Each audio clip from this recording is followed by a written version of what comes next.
好家伙，小编是真没想到，上海网球大师赛上的不是体育新闻，而是社会新闻。这位46岁的谢女士，硬是靠一己之力让全场观众记住了她，也让全国人民认识了她。可刚拿到外籍护照1年的她，为什么就敢在国际赛场撒野？何况这还是在中国的地盘上。大家好，欢迎来到星球热点。国际大事从不缺席，舆论场中抽丝剥茧，聚焦独家中国资讯。点赞、订阅加小铃铛，带你用不一样的视角读懂中国故事。事情说起来不复杂，可荒唐程度却让小编无语。10月1日的上海网球大师赛的赛场上，这位谢女士屡次用刺耳的尖叫打断比赛节奏，裁判再三警告，她全当耳旁风。警方上前耐心劝阻，她依旧我行我素，毫无收敛。最后几名警察没办法，只能合力将他抬出赛场。在被抬出赛场之前，他不断拿着身份证和护照，对着警察、对着观众晃来晃去，摆明了想用这所谓的特殊身份挑衅，彰显自己高人一等。没过多久，现场视频和照片就在网上炸开了锅。网友人肉的速度比想象中还快。他姓谢，老家在广州，嫁了个瑞典籍高管，家里还有个混血儿子，日子过得相当优渥。日常出门开的是价值80万的保时捷，之前还在小红书上晒过自己的粤 A 车牌。有人爆料，他疑似做着珠宝生意，2023年的时候还发过文，说要搬回珠江新城，让儿子好好学粤语。这下大家才算明白，他的嚣张底气到底从哪儿来。这不就跟之前广西的靓正女一个路数吗？只不过这位谢女士更升级，人家亮的是外籍护照，比起广西那位还觉得自己高级不少。这张图非常的传神，咱们不妨换位思考一下，要是换做你，警察就坐在旁边，你敢拿着身份证冲人家挑衅吗？再退一步想，要是警察看到你拿身份证挑衅，会低头刷手机假装没看见，还一遍又一遍跟你好言劝告吗？事实从来不会骗人，广西那位靓正女最后不还是被行政拘留了5天？再往深的想，要是换做普通人被这么抬出赛场，后续的情况通报里，行政处罚肯定写得明明白白，罚款多少，行政拘留几天，一目了然。可到了谢某某这，通报里就只含糊提了句行政处罚，压根不知道他到底是只交了点罚款，还是真被关进去蹲了几天。说实话，看到这个结果，小编挺心酸的。网上评论区里嘲讽声也是一片倒，难怪敢这么嚣张，原来是觉得自己成了假洋鬼子就能高人一等了。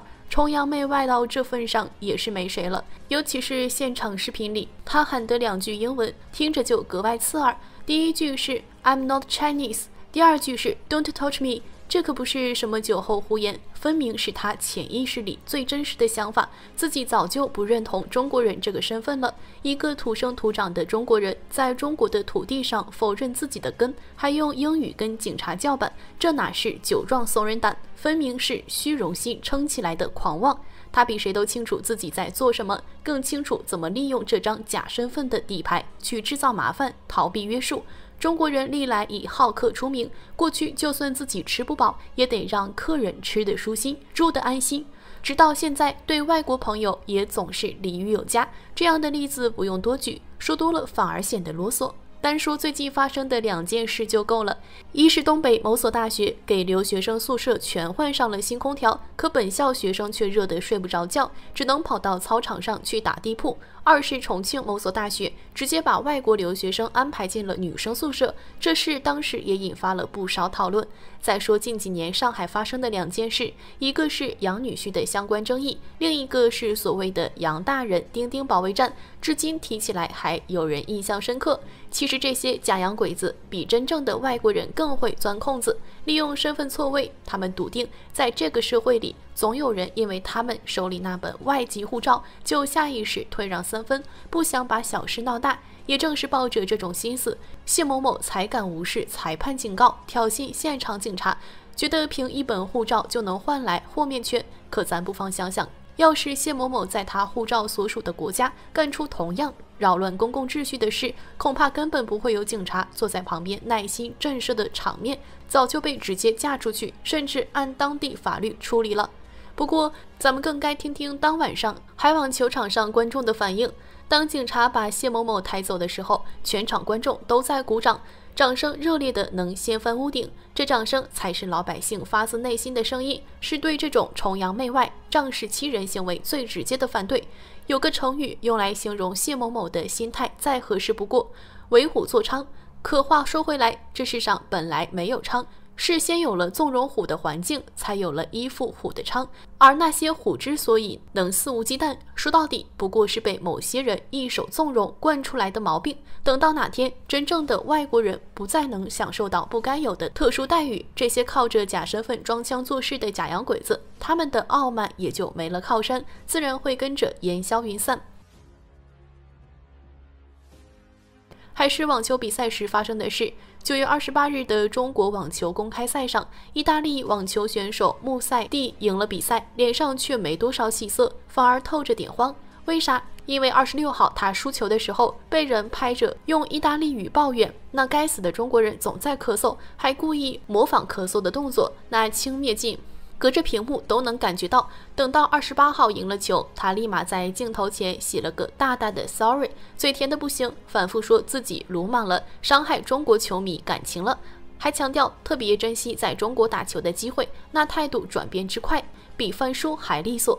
无独有偶，没几天前，美国网球选手汤森德也闹了这么一出，吐槽中国菜吃青蛙吃内脏，话刚说出去就被骂翻了，连夜赶制道歉视频，说自己的话又苍白又没借口，那懊悔的样子，不知道的还以为他受了多大罪过呢。其实老外给中国人道歉这事掰开了看就两面，一是这些外国品牌终于开始拿中国人当回事了，怕得罪我们的情绪，更怕丢了中国市场，毕竟现在中国网友的唾沫星子真能淹了那些人口不多的小国家，一旦冒犯了，舆论反噬能让他们吃不了兜着走，所以赶紧道歉求原谅，想着挽回点好感。二是反过来想，道歉的次数越多，不也说明他们冒犯中国的次数也越多？这就矛盾了。我一边重视你的钱袋子，一边该冒犯还是冒犯，冒犯完了道个歉就想翻篇。老外好像觉得重视和冒犯是两码事，互不耽误似的。现在大部分中国人早不跟以前似的仰着脖子看西方了，已经进入平视时代了。而这份平视还得好好谢谢社交媒体。现在中国网民能通过短视频平台把声音聚到一起，数字技术让普通人的意见也能形成大舆论场。穆塞蒂私下抱怨那几句之所以能立马发酵，不就是因为在场观众拍了视频发上网？西方不是总自诩文明国家吗？在全球网友的眼皮子底下干出歧视人的事，跟他们自己吹的文明压根对不上，不道歉还能咋办？只能对着镜头装孙子。那为什么这些外国品牌道歉完了还屡教不改呢？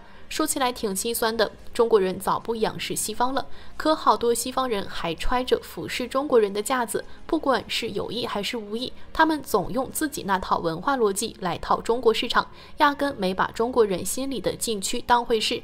那些刻在集体记忆里碰了就炸的情感共识，在他们眼里跟不存在似的，最后自然成了文化冒犯者。好多国际品牌还抱着我是文化输出者的老黄历，觉得自己的审美沟通方式是全球通用的，连本土化适配都懒得做，凭着想当然就瞎来，不踩线才怪。尤其是奢侈品，更是把特立独行、高冷当卖点，心里说不定还琢磨着我冒犯你们怎么了？你们不买，有的是人买，我的受众又不是你们。依小编看，这种傲慢才是他们总犯浑的病根。